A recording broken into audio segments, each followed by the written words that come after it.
A young woman took a job serving at a mansion party, just a gig to pay for school. But a handsome guy at the party spotted her and walked straight over. She figured he'd lose interest fast. After all, there were plenty of glamorous girls around. But he never wandered off, staying by her side all night, keeping the conversation going with one interesting topic after the next.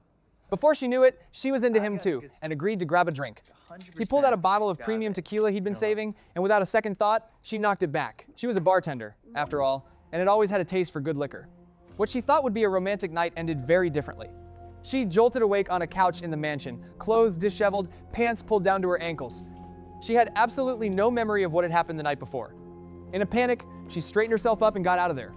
Once she calmed down, Sarah realized she had most likely been sexually assaulted and went straight to the Special Victims Unit to report it. I think I've been raped. I'm so sorry. Can you tell me what happened? I can't. I don't remember anything. Benson got Sarah to the hospital immediately. She was 20 years old, working the party to save up for tuition, a birthday celebration thrown by Lawrence, the owner of a major department store chain. The only thing she clearly remembered was how luxurious the apartment was. But she woke up knowing her clothes were in disarray. Her entire body ached, and there was a dull pain coming from below. Sarah's instincts were right. Benson told her the sexual assault kit had come back positive for someone else's DNA.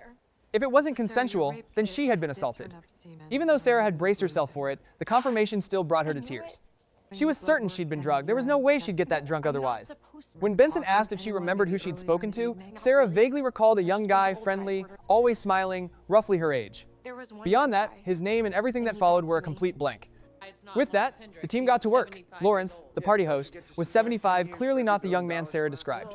Worth noting, though, his department store empire had made him a billionaire, and he was still throwing wild parties with Italian supermodels well into his 70s. His eighth wife had seen enough and was currently filing for divorce, but that wasn't the detective's concern. Finding the young man was... Carisi and Amanda headed straight to the department store. Lawrence told them the guest list was mostly senior executives and business partners, nearly all older, and the only person in his 20s was his grandson Eric, who happened to be interning there. He insisted Eric was a good kid who would never do something like that and was being groomed to take over the business one day. They found Eric at the store and showed him Sarah's photo. He quickly admitted they'd hit it off the night before, but when he heard she was filing a sexual assault complaint, his expression shifted to genuine confusion. He claimed it was completely consensual, that they'd both wanted it. Detectives weren't buying it and brought him in for further questioning. Eric held his ground, no drugs, just tequila, and Sarah had been the one to suggest they go to his room.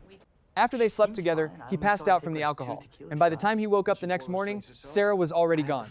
Just as detectives were pressing harder, Eric's father rushed in, announced they'd retained a lawyer, and walked his son straight out. Then Benson got a call from the lab. Sarah's system had tested positive for high levels of methaqualone. The drug causes a brief euphoric high, followed by memory loss, which explained why Sarah couldn't remember a thing. Benson went straight to the DA for a search warrant, and the moment it came through, Carisi and Amanda hit Eric's room. Whether out of arrogance or sheer carelessness, the remaining methaqualone was sitting out in plain sight. They had their key evidence without even breaking a sweat. Benson brought Sarah back in, and with a photo lineup in front of her, she identified Eric without hesitation as the young man she'd talked to that night. It looked like an open and shut case until the lab dropped another bombshell.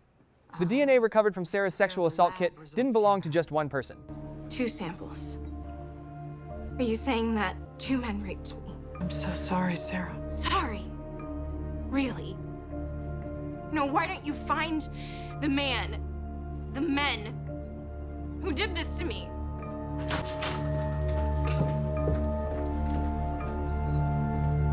We will.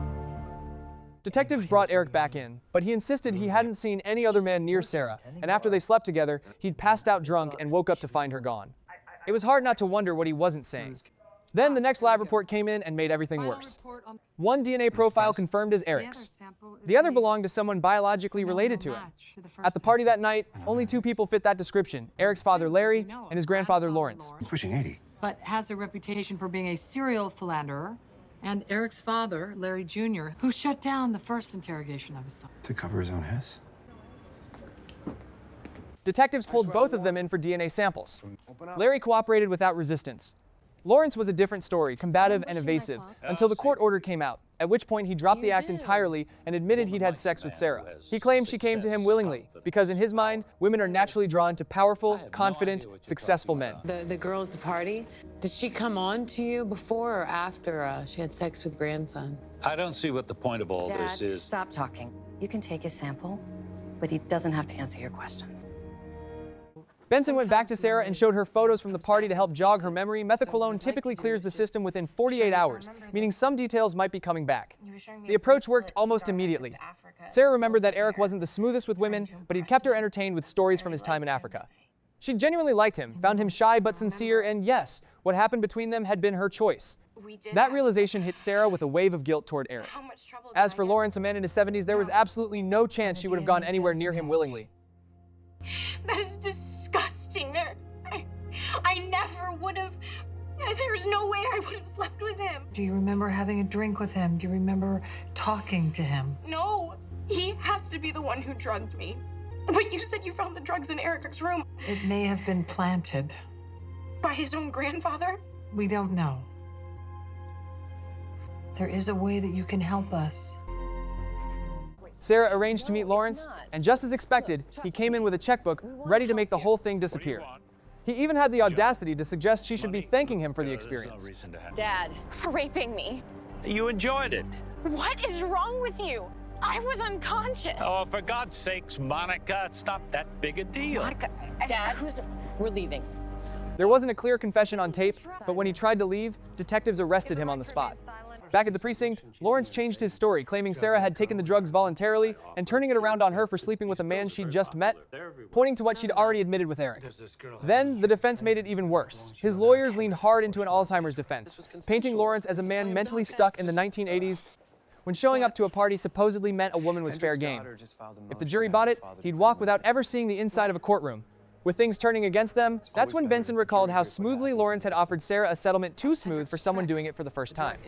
But without another victim willing to come forward, their last shot was Lawrence's girlfriend Annie, who spent every day with him and might know something. Detectives brought Annie in alone and told her she was facing evidence-tampering charges of bluff, claiming her fingerprints had been found on the methaqualone bag. If she didn't take the stand and tell the truth, she'd be the one going to prison. Annie flatly refused, but both detectives could see she was rattled underneath the act. She did plant those quaaludes, right? She shows up at 9 a.m. She did. If not, Did you ever get a report back on the fingerprints? it's inconclusive. You're very good. Just as they'd hoped, Annie showed up in court the next morning. She testified that she was the one who had moved the methaqualone to Eric's room because Lawrence had been using the drug for decades, slipping it to women before sleeping with them, and she was afraid he'd be investigated. The testimony cleared Eric, but it still didn't directly prove Lawrence had drugged Sarah. Making things worse, the defense kept pushing the Alzheimer's angle, trying to establish through repeated questioning that Lawrence's mindset was frozen in the 1980s, a time when, in his world, a woman who came to a party knew what she was signing up for.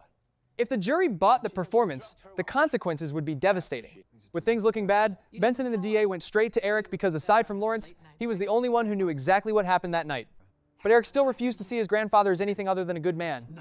His father, Larry, standing right there, had no patience for it, calling Lawrence a selfish, disgusting fraud he'd seen through for years. Then Larry brought up Eric's mother, his ex-wife, and the two of them started arguing right in front of the detectives. The outburst immediately caught Benson's attention.